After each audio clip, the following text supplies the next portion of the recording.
السلام علیکم ورحمۃ اللہ وبرکاتہ۔ رضا ورلڈ کے ناظرین اکرام، آج ہم آپ لوگوں کو بتانے والے ہیں کہ تابوت سقینہ کیا ہے۔ جی ہاں دوستو، ساتھیوں، آج میں اس سے ریلیٹڈ تمام ہی طرح کی انفارمیشن آپ لوگوں تک پہنچانا چاہتا ہوں۔ ویڈیو کو فل واچ کیجئے، انشاءاللہ تبارک و تعالی ویڈیو آپ کو بے حد ہی زیادہ پسند آئے گی۔ چلیے جانتے ہیں کہ تابوت سقینہ کیا ہے۔ یہ شمشاد کی لکڑی کا ایک صندوق تھا جو حضرت آدم علیہ السلام پر نازل ہوا تھا۔ یہ آپ کی آخری زندگی تک آپ کے ہی پاس رہا، یہاں تک کہ یہ حضرت یعقوب علیہ السلام کو ملا اور آپ کے بعد آپ کی اولاد بنی اسرائیل کے قبضے میں رہا، اور حضرت موسیٰ علیہ السلام کو مل گیا تو آپ اس میں تورات شریف اور اپنا خاص سامان رکھنے لگے تھے۔ تابوت سقینہ میں اندر کیا تھا، یہ بھی سوال کافی زیادہ لوگوں کے ذہن میں رہتا ہے۔ اس مقدس صندوق میں حضرت موسیٰ علیہ السلام کا عصا اور ان کی مقدس جوتیاں مبارک تھیں، اور حضرت ہارون علیہ السلام کا امامت شریف موجود تھا۔ حضرت سلیمان علیہ السلام کی انگوٹھی موجود تھی، اور تورات کی تختیوں کے چند ٹکڑے اس کے اندر موجود تھے، ساتھ ہی ساتھ کچھ من و سلوہ۔ اس کے علاوہ حضرت انبیاء کرام یعنی کہ حضرات انبیاء کرام علیہ السلام کی صورتوں کے حلیے وغیرہ سب سامان موجود تھے۔ یہ بڑا ہی مقدس اور بابرکت صندوق تھا۔ بنی اسرائیل جب کفار سے جہاد کرتے تھے اور کفار کے لشکروں کی کثرت اور ان کی شوکت دیکھ کر سہم جاتے اور ان کے سینوں میں دل دھڑکنے لگتے تھے، تو وہ اس صندوق کو اپنے آگے رکھ لیتے تھے۔ تو اس صندوق میں ایسی رحمتوں اور برکتوں کا ظہر ہوتا تھا کہ مجاہدین کے دلوں میں سکون و اطمینان پیدا ہو جاتا تھا، اور مجاہدین کے سینوں میں لرزتے ہوئے دل پتھر کی چٹانوں سے زیادہ مضبوط ہو جاتے تھے۔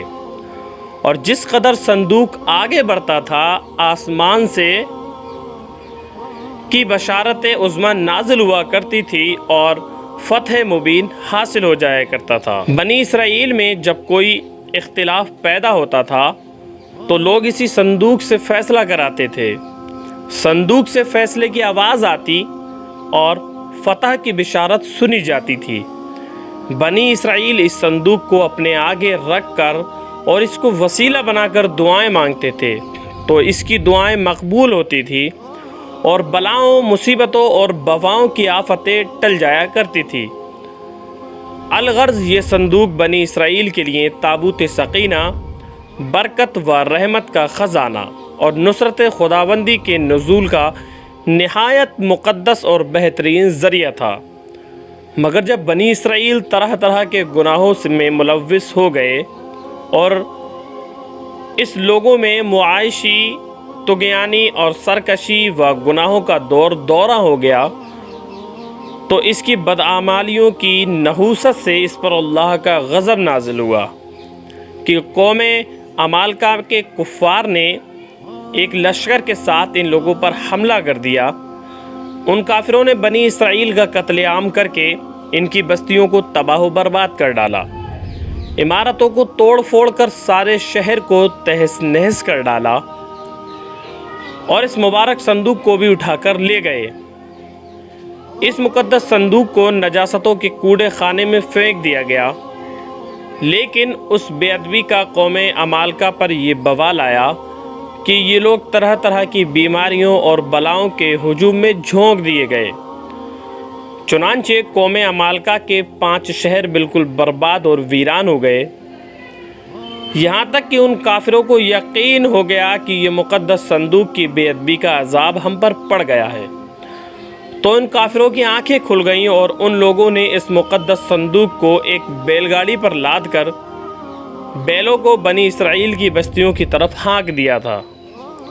پھر اللہ تعالیٰ نے 4 فرشتوں کو مقرر فرما دیا جو اس مبارک صندوق کو بنی اسرائیل کے نبی حضرت شمویل علیہ السلام کی خدمت میں لے آئے۔ اس طرح پھر بنی اسرائیل کو کھوئی ہوئی نعمت دوبارہ ان کو مل گئی، اور یہ صندوق ٹھیک اس وقت حضرت شمویل علیہ السلام کے پاس آیا جبکہ حضرت شمویل علیہ السلام نے طالوت کو بادشاہ بنا دیا تھا، اور بنی اسرائیل طالوت کی بادشاہی تسلیم کرنے پر تیار نہیں تھے، اور یہ شرط ٹھہری کہ مقدس صندوق آ جائے تو ہم طالوت کی بادشاہی تسلیم کر لیں گے۔ چنانچہ صندوق آ گیا اور بنی اسرائیل طالوت کی بادشاہی پر راضی ہو گئے۔ تفسیر روح البیان جلد 1 صفحہ نمبر 386۔